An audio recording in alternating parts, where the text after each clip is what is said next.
hosted by Zephyr, presented by Realm of the Mist Entertainment.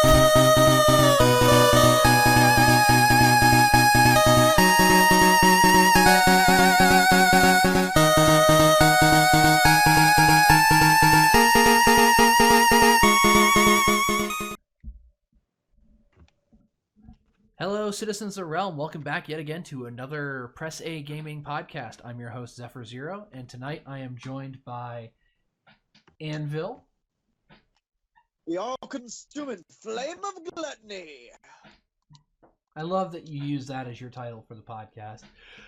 And we are joined for the first time today by Jay. Yes, I am here, I guess. Are you screen sharing? Is that what's going on? That's what I'm seeing on Skype right now? Yeah, I'm seeing your screen. Anyway, on today's episode, we are going to be talking about The Outer Worlds. Actually, we got a lot of good games that are dropping recently, so we're probably actually going to be taking a break from the genre breakdown series that we've been doing for a little bit and start talking about, you know, some actual just individual game series. Because, like, we've got Jedi Fallen Order coming out this weekend. We have Pokemon Sword and Shield dropping this weekend. The Outer Worlds just dropped, like, a couple weeks ago. What the hell? Alex, are you playing ahead? What the hell else? Yeah. What other games are coming out recently, guys? I'm blanking. The new Star Wars one is coming out. Yeah, that was Jedi Fallen Order. I listed that one already. What is it? The Final Fantasy remake? I thought there's is that another 2 or something? Is that another number of Final Fantasy getting remade? Because I thought 8 and 7 had already dropped. There's a brand new one coming out in February. One of the 13s is getting remade. Oh. Well, anyway, back to The Outer Worlds. Obsidian's love letter to space operas. So, right. You guys, Anvil, you've gotten a chance to play it. I know you have. What are your thoughts on it so far? What a beautiful love letter it is, for sure. I would definitely recommend it to literally anyone. It's very... It's reminiscent slightly of Fallout, but more story-driven than not. The thing that attracts me the most is the graphics. I can't wait to play it. It definitely is a beautiful looking game. I've played... And I like that, you know, actions have real consequence in that. Right? Like previous games where, you know, you can just sort of like get a bunch of healing potions or a bunch of stim packs, and if you get into a fight that's a little bit over your head, you just pop a bunch of them and keep running. And this, you know, it's very... You don't want to pick a fight before you're ready for it, because your healing is very minimal at best. Oh yeah, if a companion dies, your companion fucking dies. There's no, it's not a big deal, they'll just be down to the end of the combat. No, they're dead for good. Forever. Depends on your difficulty level. Because on a certain difficulty level, yeah, they are permadead. I'm actually playing on basically what amounts to normal mode for my playthrough, and if they get killed, they're out for that combat, but once you kill off all the other enemies, they get back up. But as long as there are enemies nearby you, they stay down. So that's why you didn't get that glitch. So I'll bet that's why you didn't get that glitch. I don't think it's a glitch, dude. Well, actually, it might be a glitch it might be a glitch that Parvati's still around, but still hanging around. No, it's a glitch because a lot of people have had. Because she's not, she never died. We were on that station and she was alive, and then all of a sudden just decided she wasn't. We didn't enter combat. We didn't do anything. And, Well, bug report. apparently, a lot of people are having She the same died of a issue. mysterious viral disease. That only She died attacks of boredom. that only attacks people who speak a certain language. Sorry, Yeah. referencing an entire other game there. Anyway, About Metal Solid. you know, in the lead up to the Outer Worlds and all the advertising, I love how they were like throwing shade at Bethesda and BioWare by using taglines of like from the original creators of Fallout, and then I wasn't throwing shade. I think that as a means of hey. Like, come play. Now they were Don't be a dumbass. in the way they were advertising it. I definitely feel like Obsidian was throwing shade at Bethesda for how they've handled the Fallout series, because like this was Obsidian being like, here's a Fallout game, but better and in space. It's like that was like our parents being like, here's another child. His name's Keith. Hey now. Snap. It's a little too close to home. Anyway, but like Now that's shade. Obsidian has done such a good job with Outer Worlds, because like it has that classic first person RPG feel to it that I've been looking for out of these games. Gotcha. And it has that feeling that I didn't get from Fallout 76. Yeah. So I'm First game pretty slick too. I'm not gonna lie. For a game that has literally 4 types of ammo, I'm really impressed with the diversity of weapons. Like, it kind of blows my mind. yeah. I'm actually really happy that they like kind of toned down the amount of ammunition types available to 4 categories, because I am too. When I saw that, I was worried. I was like, great, now we're gonna have 4 weapons. That's it. But we don't. You have like very diverse. Hunting for ammo in Fallout is such a chore, because you got to figure out the exact ammo that your weapons that you are currently using use, and hoard that shit. And I mean, I feel like it wasn't really. I kind of liked that it was, each weapon had a specific ammo type, because it was, for instance, an assault rifle. It was very clearly an AK, and it used this 5.56 ammo, whereas this pistol, which was obviously a 10mm pistol, used a 10mm ammo. it was great. It was great for the realism sense. At times it was a little annoying, but I find that like ammo was abundant enough in that game that it really wasn't too big a deal. I think sometimes it can just get too involved when they have too many different ammo types. It can draw away from like what the storyline is and everything, because you're hunting for so much. Yeah, but it's like you have 4 types of ammo for. You have an SMG. Yes, it could be technically a certain weapon, but it's in that family. Right. That's kind of like the Borderlands style of ammo. That's what I was thinking, but I don't want to really bring up Borderlands. That's like in here. I have so many different SMG weapons, but I only have to pick up 1 type of ammo. And I like that. I like that a lot. A lot of games that, it's 3 types of ammo, you really only have 3 types of weapons, and they change their damage based on leveling, but like still the same weapon. Oh, a thing I love from Outer Worlds is the ability to level your weapons by tinkering. Yeah. So that I thought really cool gun that you picked up when you were low level, you can actually like make it viable Tinker for up. late game. Couple levels, yeah. Something I did find really annoying though, was early on, and it's a cool feature. That's a no.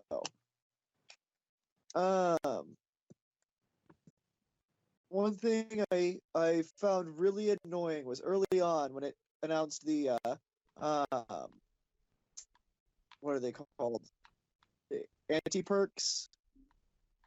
Oh, the Uh, flaws, where Flaws. you can choose a flaw and you get an extra perk point. Yeah. Well, I it didn't occur to me that I would need perception so much, and I took the flaw. I was like, sure, fuck it, why not? And yeah, no, you need that perception, like for reals, yo. Perception is necessary. It's not like in previous. It's not like in Fallout games where your perception is like, you can see guys coming. No, in this it is. Perception is how everything is decided, and it's very real. but oh my god, yeah. Oh, did you jump down there? Because I got Me too, I slid. Sorry, we're also playing Borderlands 3 right now while we're doing this. For shame, not even playing the game we're talking about. What's wrong with you guys? Well, I was going to be playing that, but Jay was like, Alex, to play this with me, and I was like, all right, done. And I was like, I had a bad day. Let's blow shit up. I still need to pick up Borderlands 3 because I haven't played it yet. Yeah, I definitely recommend it, but since you're not talking about it, then I won't, Yeah, we get sidetracked on this all the time. But anyway, back to the Outer Worlds. My favorite thing so far is definitely the tinkering function, because I picked up the Vermin, which is the frickin' revolver, the heavy ammo revolver. I picked that fucker up pretty early game. I have been using it ever since because like I love that thing. I changed its damage type to plasma, and I'm just incinerating people with it. It is my favorite gun.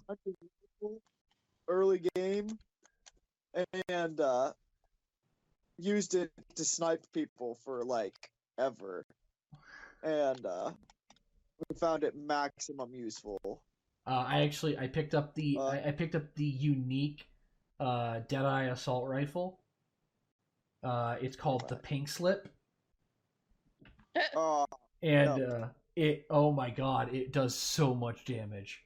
I use the frickin' tactical time dilation and headshot guys, and they can be like the Marauder ringleader or whatever, like the highest tier of Marauder, and their head just explodes. So doesn't fucking matter. I picked up a plasma rifle. You killed him and I'm on there. Oh, never mind.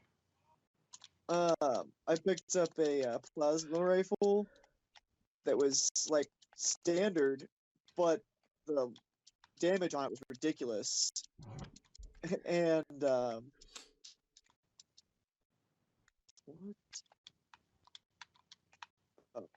So the damage on it was like ridiculous. So I put a scope on that bad boy and I switched that out for my sniper rifle. And as long as you get a crit, it pretty much always incinerates them. Yep. And you know there's a perk perk you can get that when you kill somebody, the next hit is automatically a crit. Oh yeah, I know. And I picked that fucking thing up. I picked that perk up as soon as I could get it. I can kill the behemoths in like one shot with that thing. It's fantastic. But I'm really digging the amount of side quests. The fact that there are entire worlds that you go to simply for side quests. Yep. See, that's what I like in a game when there's side quests, because it's very annoying when it's either just co-op or a main story. Thing, go from point A to point B, do things. Right. And I think there should be more involvement. I think there should be, hey, here's this quirky, weird dude who wants you to do the stupidest thing on the face of the planet, but it's fun. Go find me a French translator. Bring How the me. fuck am I supposed to find a French translator here? You must bring me a shrubbery. Borderlands 2. When Scooter's like, go find my dirty pornos. It's like, okay. Okay. You know what? Sure, the Outer Worlds might not have toppled Borderlands as the king of weird ass side quests, but Outer Worlds definitely came close. Played Borderlands 3. Holy crap! Definitely came close. Like you said, I disagree 100,000%. If you want weird quests, fucking Fallout 3. That is the king. Fallout 3 had so many ridiculous side quests that, like, it is nothing. That or Skyrim, man. Yeah, you know what? Actually, I don't think I ever finished. I ever once finished Skyrim's main storyline, and I've logged unreasonable hours in that game. Yeah, you know what? You got a point there, Anvil. You brought up Fallout 3, and I'm like, yeah, Moira's survival guide is probably the weirdest quest line ever out there. Right? I need you. That will make the head of that explode. Go hit mole rats with it. I need you to give yourself radiation poisoning so I can study it. Right? Here's some cap. I can probably fix it. We'll see. But I enjoy the one we just did at the beginning of Borderlands 3 at Anvil, where they're like, yeah, go rip out the electrical spine of something, and then also bring me a human spine. Right. I swear. And then he was like, wait, I just had you do that for shits and giggles. Okay. Just kidding. That spine would have never worked. But I love one of us. I love that Outer Worlds has this diversity of both quests you can get and the worlds you can visit for those quests. Like the being able to change up the scenery is kind of nice. It does sort of lack that open world feel sometimes because you're having to like jump back to the ship, fly to this place, jump off the ship. So and it is quite open world. I mean, it is a lot of those planets. It's open, and you go do whatever the fuck you want. There's, certain areas that are kind of enclosed, but it's very open world. Borderland reminisce open world. Yeah. I mean, not to bring up Borderlands 3 again, but one of the things that's new to Borderlands 3 is you are in a ship in space. There's multiple planets, and you get to jump between these planets to do different quests, and you can either open world it or you can keep it closed. So yeah. It does have that Borderlands reminisce feeling right now. Yeah, that's kind of exactly how Outer Worlds is. You go back to your ship and then go between each world for quests you need to do. Well, in Borderlands, you don't have to. No, I already picked up the map. That's an extra quest. Oh. That's just a weird quest that we're gonna like because it's a weird head and they want us to do a quest. I just remembered a question I wanted to ask you, Anvil.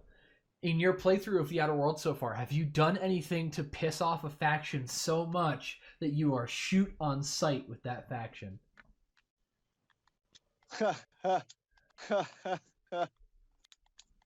No, but I at one point, so I I did a day where I was just sort of like fucking about, and none of it saved, thankfully.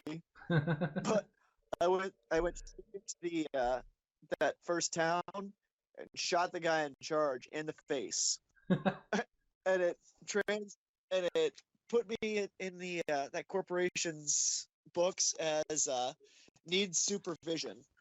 So I got followed around by guards at one of their settlements. Oh Hey, man, Anvil, put your headset up right now.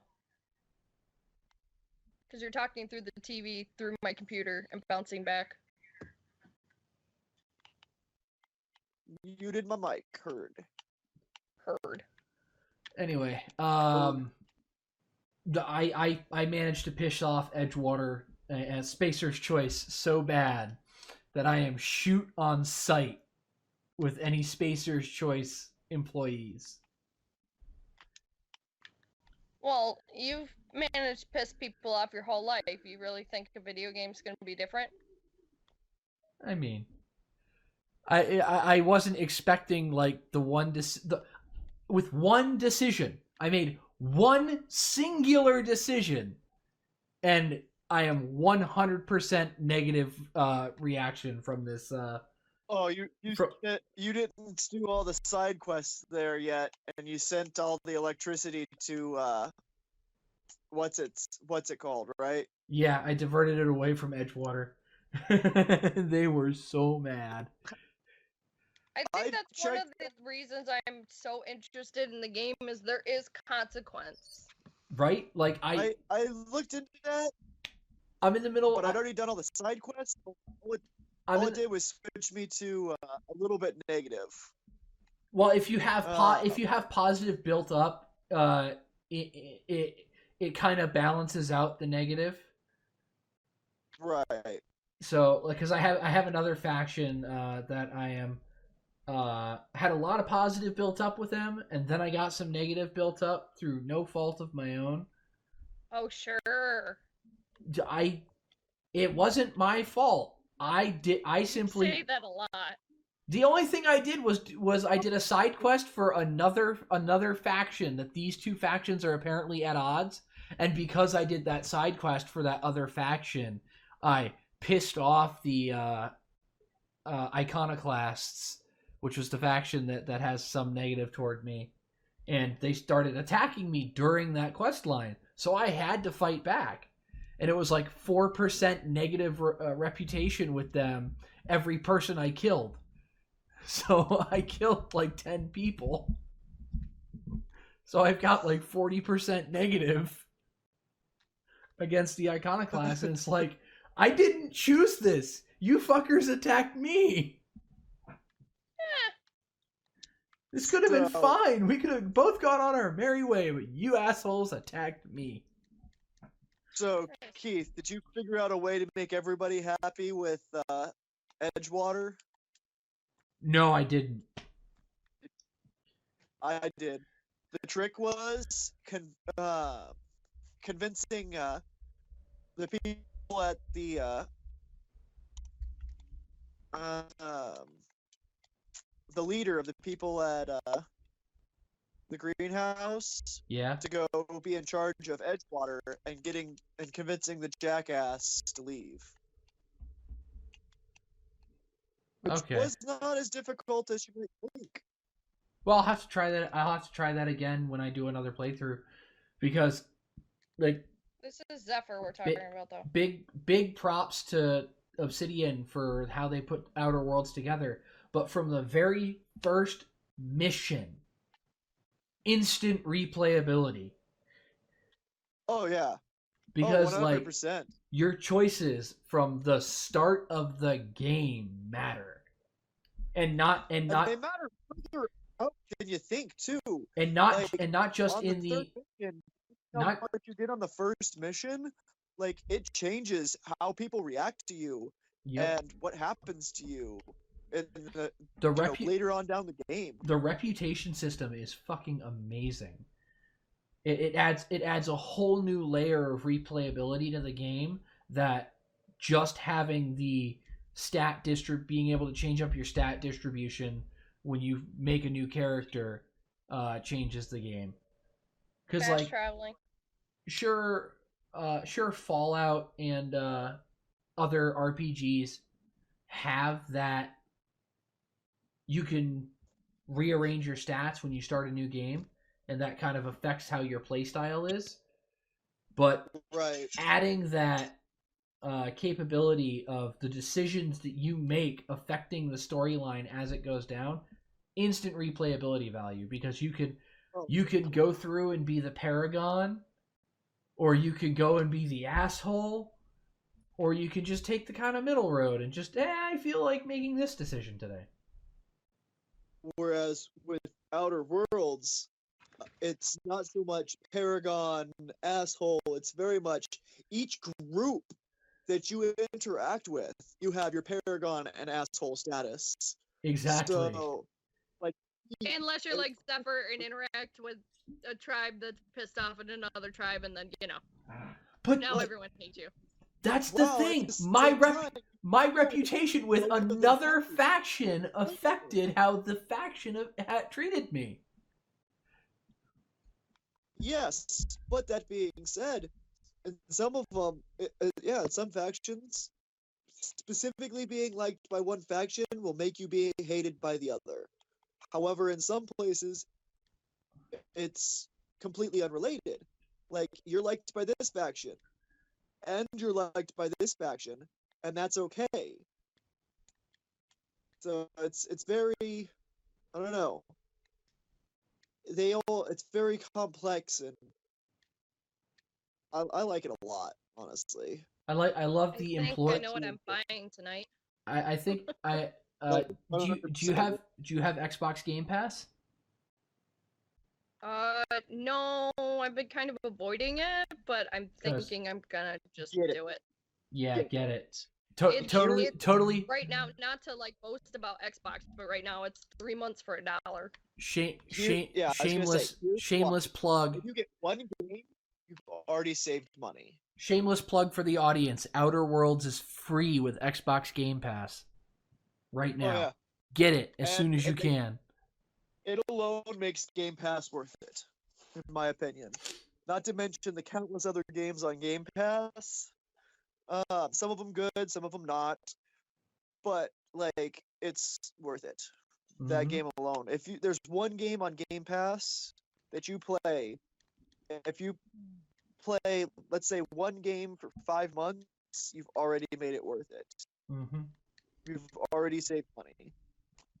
Yep. So, buy the Outer Worlds, play it. Games so much. Also, I feel like I also have to say this. We were not paid to do this episode. we don't get paid around here. And here's the thing about Game Pass. So with Game Pass, you can download the games and play them for free as long as you have Game Pass. Or you can buy that game at a considerable discount with Game Pass. And then if you ever lose your Game Pass, like if you decide not to buy Game Pass this month, or you only wanted it for a month or whatever, then you can keep playing that game without the Game Pass if you so choose. But honestly, the way I see it, Game Pass is worth getting, and if you already have gold, it's an extra $1 a month to get the Game Pass Ultimate, and it's your Xbox Gold membership and Game Pass together, and it's only $1 more a month than regular gold. So it's honestly, if you play one game all year long, that made it worth it. I don't play Borderlands every day. I don't know what you're talking about. We're not gamers here. Totally. It's not a thing. But like just that the replayability value of Outer Worlds makes it worth getting on Game Pass or just straight up buying it outright. Because that is a game that I'm probably going to sink so much time into. It's not even funny. And to be honest, I have yet to, like, out of all my friends that have already bought it, I've yet to hear one bad review, except for, like, some minor glitches. But most games, when they come out these days, there are the minor glitches, but they're fixed within weeks. Like, Right. really the only glitch I've And, noticed so far for my playthrough is occasionally when I'm, like, selling a bunch of items or scrapping a bunch of items, my cursor will jump back up to the top left corner of the inventory screen. So if I'm not careful, I'll end up scrapping something that I really, really want. So I've learned to just sort of pay attention to what item is highlighted when I'm scrapping or selling. I think you should just pay attention to any item you're scrapping in any video game. Just saying. Well, I mean, the only glitch I've had is the Pavardi being dead, even though she's not dead. I accidentally sold all of my Adreno to a vending machine because of that. So it's like I had like so much healing item, and then I sold all of it to the vending machine, and I couldn't get it back because it was the wrong type of vending machine for the item. I had to go to a Spacer's Choice vending machine to buy all of my Adreno back. But Are you saying Drano or Adreno? Adreno. At least I think that's how it's pronounced. Adreno. It's like adrenaline, but Better? different. Adreno. More addictive, obviously. Remember, it's not the best choice. It's Spacer's Choice. Oh, yeah, we definitely need to talk about that particular facet of Outer Worlds. Now that we've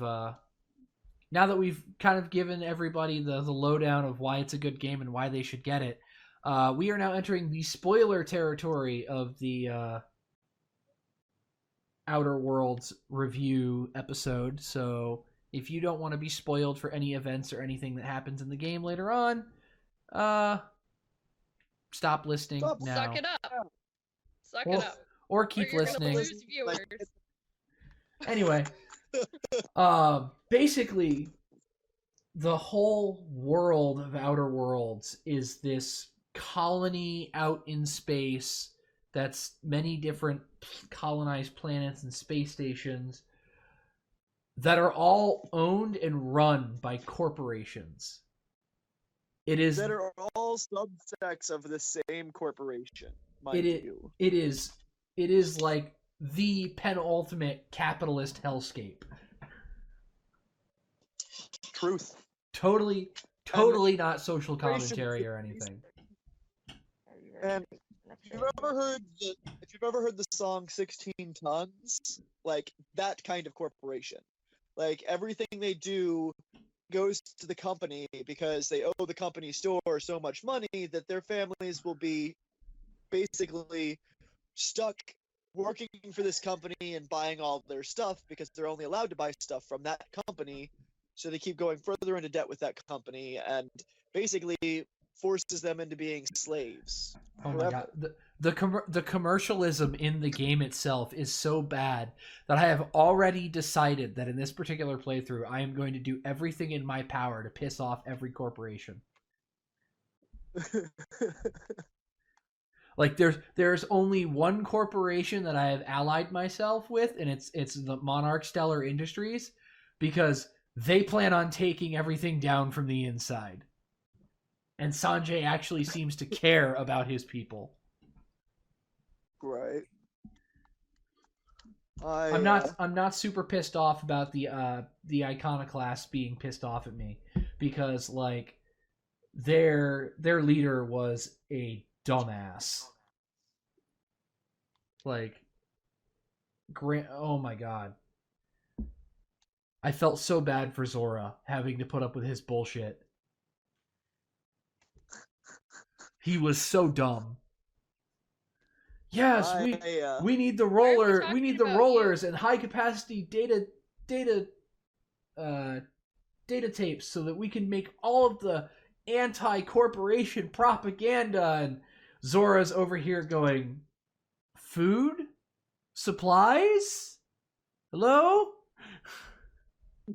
The dude was such a fucking dumbass. It's like, dude, do you even care about the lives of your own people?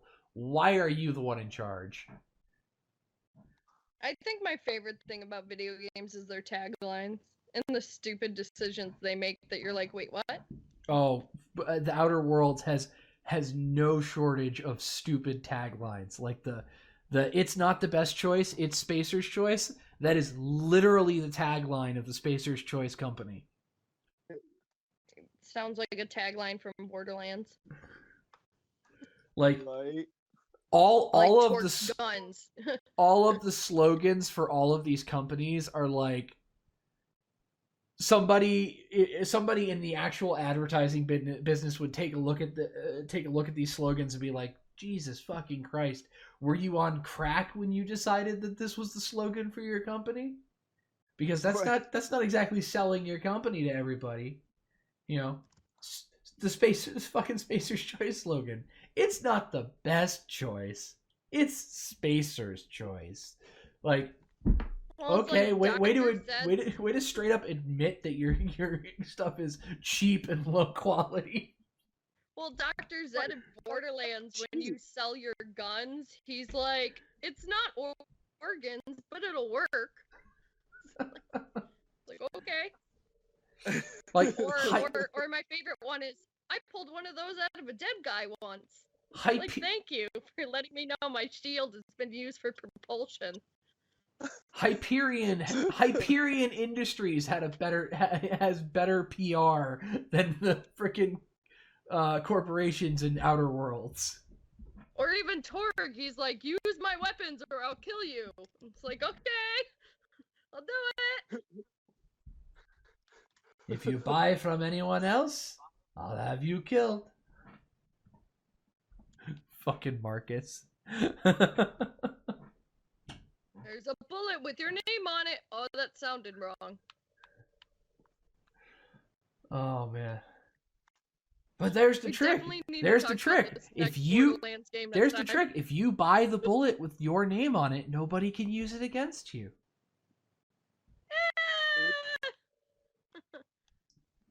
But can they though? Yeah, but you gotta look at it this way. If you buy the bullet with your name on it, he's just gonna make more bullets with your name on it. Because he knows they sell. Oh, man. Vault Hunter. Well, would they put the name of the person or would they put Vault Hunter on the bullet? Oh, that's valid. Because then it would have every Vault Hunter's name on it.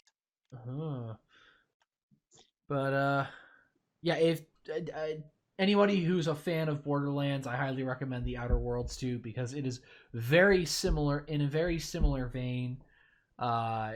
It's not quite as kooky and crazy as Borderlands, but it does have its own charm. Borderlands kind of having that post-apocalyptic feel, whereas Outer Worlds is very much the space opera, Shadowrun, corporations own everything type of story. I think of Borderlands more of being like alien planet all the time battle royale. Because everybody is trying to kill everybody all the time. Borderlands is basically Mad Max in space. That is a very valid explanation of Borderlands. I'm not gonna lie. Let's not kid ourselves. Right there. Borderlands is Mad Max in space. The Outer Worlds is like Blade Runner in space, maybe. Zephyr, don't. The hamster is trying too hard. Calm down. I was trying to think of something that involves like mega corporations owning everything, and really Blade Runner was the only thing that came to mind. I didn't know we were talking about corporate America. It's kind of like Minority Report. Yeah. Yeah, without the pre-crime division. Right. Well, I mean, the corporation is kind of. Yeah, but the corporation's not arresting you for crimes crimes you haven't committed yet. The corporation's arresting you because you've committed crimes because they don't like said thing and they made it a crime to do it because they have all the power. I mean, if you had all the power too, you'd probably make up stupid laws. Nah. I'm just saying, making it illegal to drive slow in the fast lane is not a stupid law. He's got Just a point saying. there. If you're in the Then fast Zephyr lane, definitely has to get off the road. get I the don't hell drive off. slow in the fast lane. I drive fast in the slow lane. Grandma, Nah. we've been in the car with you, don't lie. I was more thinking about your wife there, bruh, but whatever. Not only does she drive slow in the fast lane, she complains about people passing her on the right. Then get out of the left lane. Oh, I really hope she's not listening. Yeah, I hope she is. she sometimes listens to the podcast, but not always. Anyway, Well, you kinda have a fan, I guess. trying to think if there's anything about Outer Worlds, any selling points we haven't covered yet. Graphics are awesome. Game is awesome. Story's great. Price if you have Game Pass. So basically, buy the game.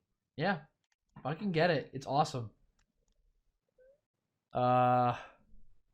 It does have a good variety of the various classes and shit that you can try and be. It doesn't really have a class system, but you can definitely tailor your character to whatever the hell you want to be.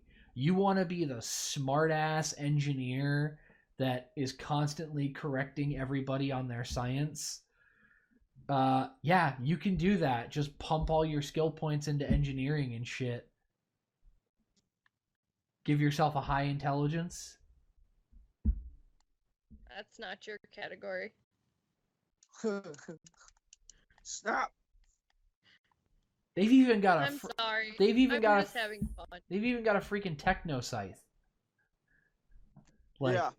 that thing is wicked. I love it so much. Only I have shit points in melee, so it's like not very great for me using it. It's a novelty weapon for me. Right. I just want to clear something up though for any of your listeners. I know I've been digging on you a lot, but just so everybody knows, we're related. This happens every day. You don't got to apologize for not just me. you don't got to apologize for ragging on me on the podcast. It happens with anybody I bring on the podcast. Well, I mean, look who it is. I mean, what? We're not joined by Wild High today, and he's constantly ragging on me. Anvil can attest to that. Last couple episodes he's been on. But yeah, no, just Can I vote that the next one I'm on, we please talk about Borderlands 3 because there's so much to talk about. I mean, there's a possibility we could do a Borderlands 3 episode. It would probably be a retrospective at that point, but Borderlands 3 came out like months ago, so we've kind of way past the point of gaming. September 13th, baby. Of gaming, and I've already beaten it twice. We have way past the point of gaming the algorithm for Borderlands. So unless something happens where they start trending again, maybe we'll hit talk about it. The only thing that I do like is there's a lot more to it, and there's different season things you get to do. So they bring in a DLC that's available for a season, and then a different one will come available for that time. Like there's a Halloween one that's going on until December 3rd or 4th. Nice. And then they're going to switch to a Christmas one. Maybe, or they'll do like a Valentine's Day Massacre or something. Those are always fun. I don't know. The Borderlands Christmas special kind of has the Star Wars vibe to it.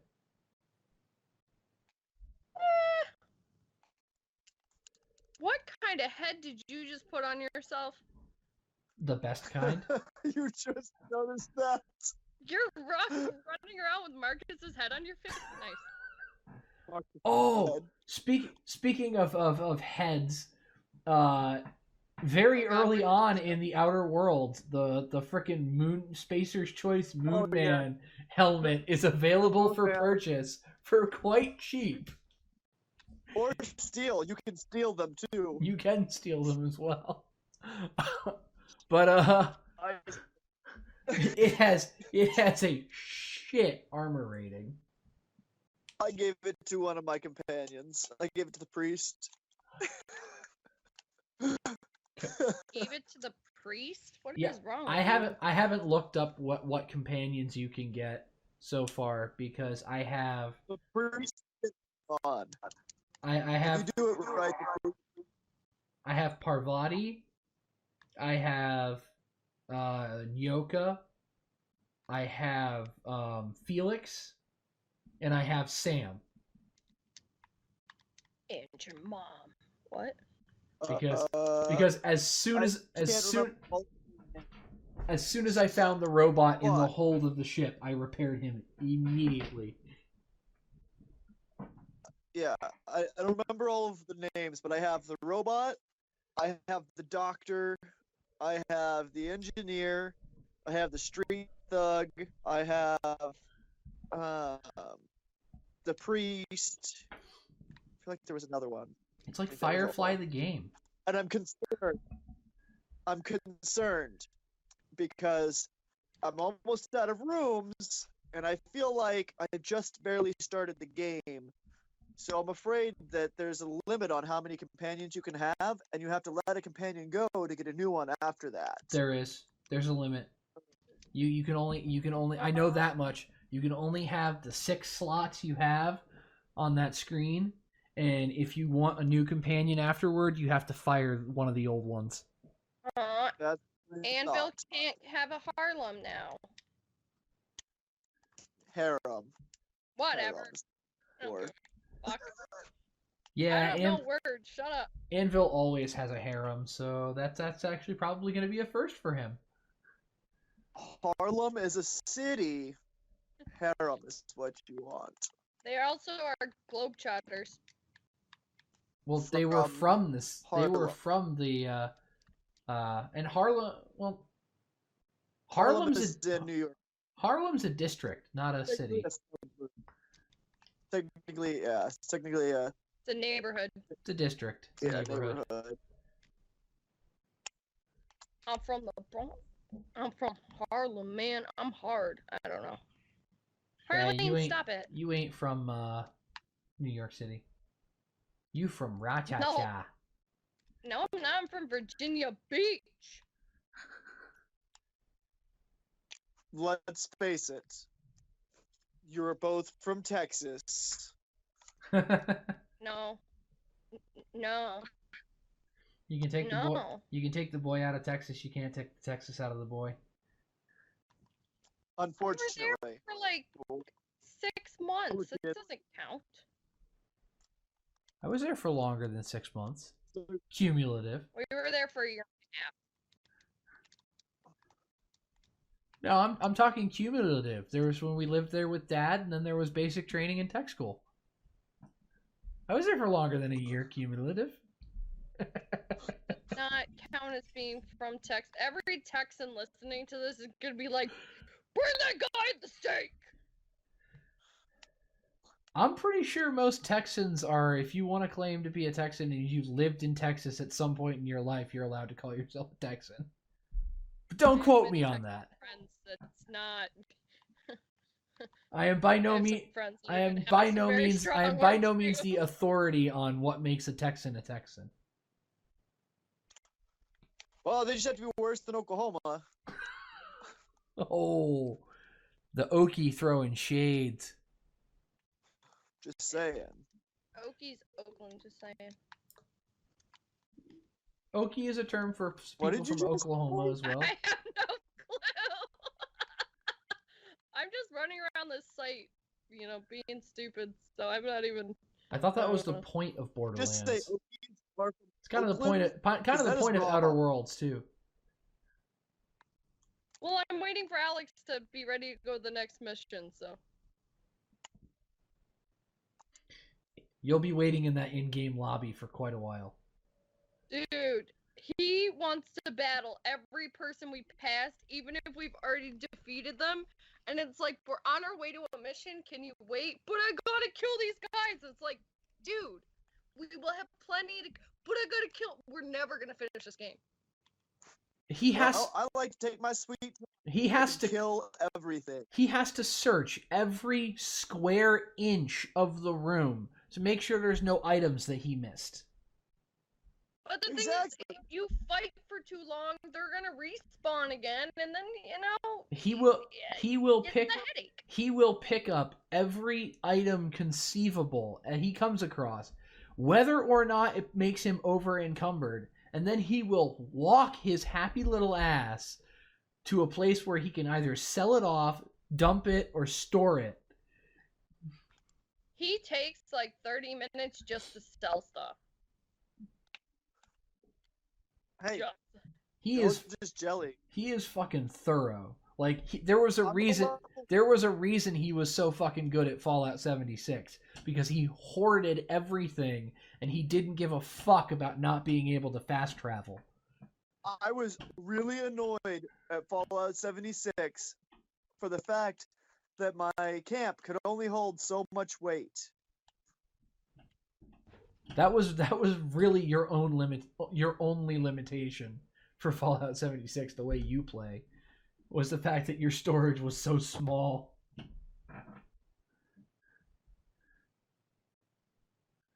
But it's like, yo, Outer Worlds fucking amazing. Practicing for the real world.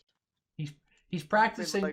He's practicing for when he goes back to play Outer Worlds later. No. I'm saying he's practicing for real life. He's practicing, so he's like, okay, in real life, they're only gonna let him carry 18 items on my back, because after that, I physically have nowhere to go to sell it, but he's gonna try. The apocalypse. I can carry it in my arms. If I could do it in a video game, I can do it in real life. Anvil is the living embodiment of I'm gonna fucking do it in one trip or I'm gonna die. Pretty much. Is that how you take care of your groceries? One trip? Yeah. I'm gonna get it. One trip. I'm gonna get it in one trip, or I guess I'll die. No, it's I'll get it in one trip, or that milk's going to waste. Then again, Anvil does not waste milk. I was gonna say, there's no wasting milk. We're getting it in one shot. It's like a Fallout Skyrim crossover. Anvil's got too much weight; he can't carry it all, so he just pops the milk open and chugs it to get the inventory weight going. I need to get rid of 5 pounds. Okay, I just wanted to say, new podcast idea, Anvil's real life survival skills. And it's all about how he takes what he learns in video games from real life to real life. That's it. Anvil, all he can talk about. Anvil's video game survival guide. For the real world. That's what you gotta add. Yeah, for the real world. I'd listen to that. I'd listen to a comedy podcast based off of that. What are you talking about? That's not comedy. That's historical. It's comedy informational. Informational comedy. It's like a drunk, what is it? Drunk historians or something? Drunk history. What are you doing, Anvil? We can only record when Anvil is hammered. All right, and on that note, we are approaching the end of the episode. So, Anvil, where can they find you? Usually carrying more than I should.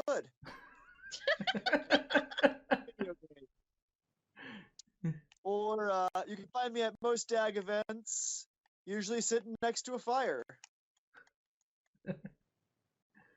All right. And Jay, where can they find you? if you want to play with me on Xbox, Army Queen 08, and that's most of my handles for everything. And I'm usually doing weird stuff with my animals or video games, so, you know, I try to... Not the weird stuff you're thinking of, though. Get your minds out of the gutters. Yeah, bestiality is not my thing. I actually am working on starting an animal rescue, so, minds out of the gutters, gentlemen, ladies, individuals, people. We don't kink shame. You Or can't. you can find me. You can't know, say you at people. Zephyr's Don house Cherry and got find fired him. for that. Oh, snap. What can I say?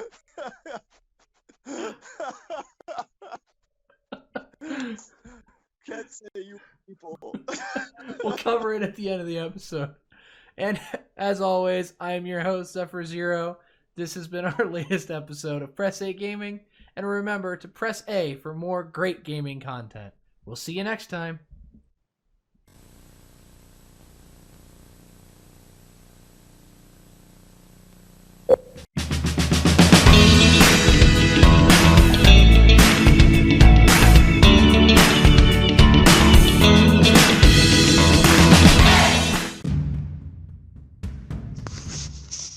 From celebrity interviews to Star Wars, to things that shouldn't be said but had to be said, to conspiracy theories, or maybe just a night of playing Dungeons and Dragons, whatever the podcast you're looking for could be found here at Realm of the Mist Entertainment. Make sure you check out all of our shows because there's something for everybody there.